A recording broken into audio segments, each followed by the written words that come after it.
अहंकार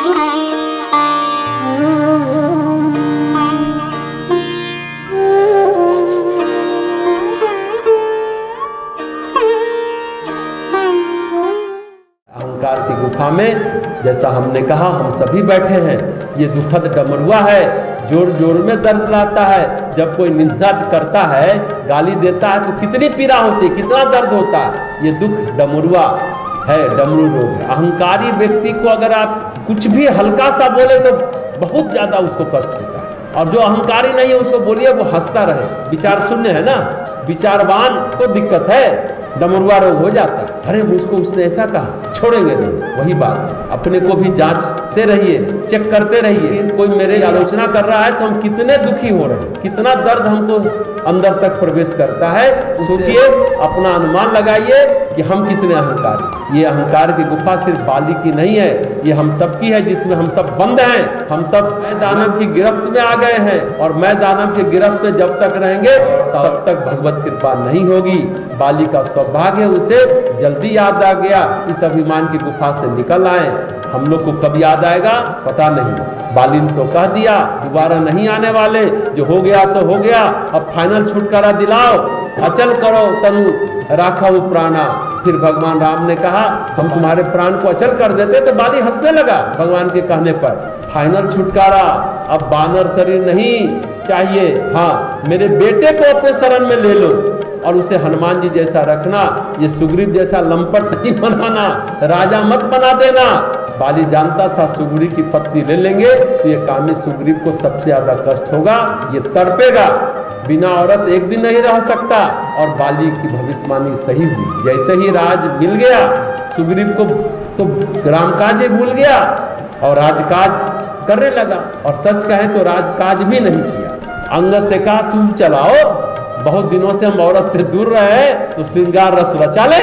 बाली ने कभी श्रृंगार रस नहीं रचाया था, ये सुग्रीव रचा रहा है। तो अहंकार की गुफा का निर्णय क्या निकला, निष्कर्ष क्या निकला?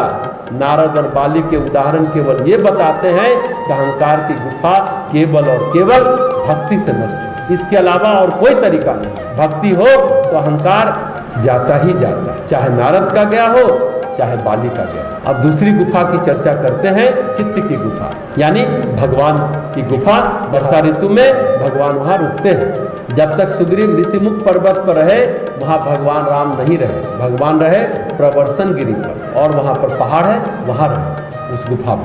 जब सुग्रीव बाली के मरणोपरांत अंगद सहित अपने घर में आया तो राम प्रवर्सन गिरी में ही रुके रहे। कई जगह राम रुकते हैं, पंचवटी में कुटिया बनाकर रहे, चित्रकूट में भी कुटी बनाकर रहे। अब यहाँ पहली बार भगवान गुफा में रह रहे। पंचवटी में गुफा नहीं है, चित्रकूट में भी गुफा नहीं। भगवान राम, सीता माता, लक्ष्मण जी के लिए गोस्वामी तुलसीदास कई प्रकार की उपमा, पूरे रामायण को पढ़ेंगे तो मिलेगा, लेकिन एक उपमा बहुत बढ़िया है, ज्ञान भक्ति वैराग्य, ये तीनों को कहते हैं। शब्द बड़ा महत्वपूर्ण है, ध्यान देंगे। ब्रह्म जीव बिच माया जैसे भगवान राम चले जा रहे हैं, उनके पीछे सीता जी, फिर लक्ष्मण जी। तो भगवान राम क्या है? पर ब्रह्म है, लक्ष्मण जीव है, और बीच में सीता जी माया है। देखिए क्या बढ़िया उदाहरण है गोस्वामी जी। ब्रह्म जीव बिच माया जैसे भगवान राम पर ब्रह्म है, लक्ष्मण जीव है, और बीच में माया रूपी सीता जी। ऐसी कोई उपमा और कोई विद्वान लेखकों का हमने नहीं सुना। भगवान श्री राम की एक और उपमा क्या देते हैं? भगवान श्री राम ज्ञान है, माता सीता भक्ति है, और लक्ष्मण जी मूर्तिमान वैराग्य है। यहीं पर प्रश्न उठ सकता है कि हनुमान जी क्या है?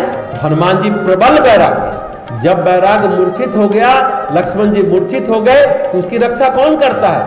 प्रबल वैराग्य करता है, यानी हनुमान जी का। महर्षि पतंजलि भी कहते हैं विषय से वितृष्णा हो जाए, सुख भोगों से मन हट जाए तो हुआ वैराग्य। फिर कहते हैं प्रकृति के गुणों से भी उपराम हो गए, तीनों गुणों से।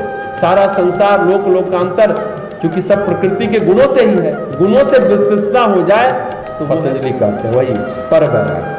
तो हनुमान जी है पर वैराग्य। उसके बाद फिर कोई साधना शेष नहीं रह जाती है।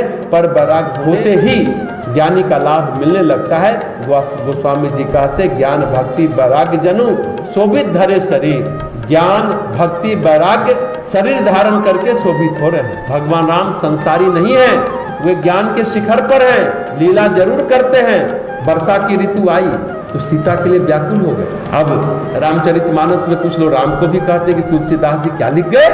वर्षा ऋतु आई तो राम जी को भी काम बस सताने लगी। कुछ ऐसा भी बोले कि गोस्वामी तो बड़े बेकार आदमी है। इसलिए उन्होंने पहले ही हम जो वर्णन कर रहे हैं कि वो ज्ञान, भक्ति और वैराग्य है। लेकिन ज्ञान क्यों व्याकुल हो?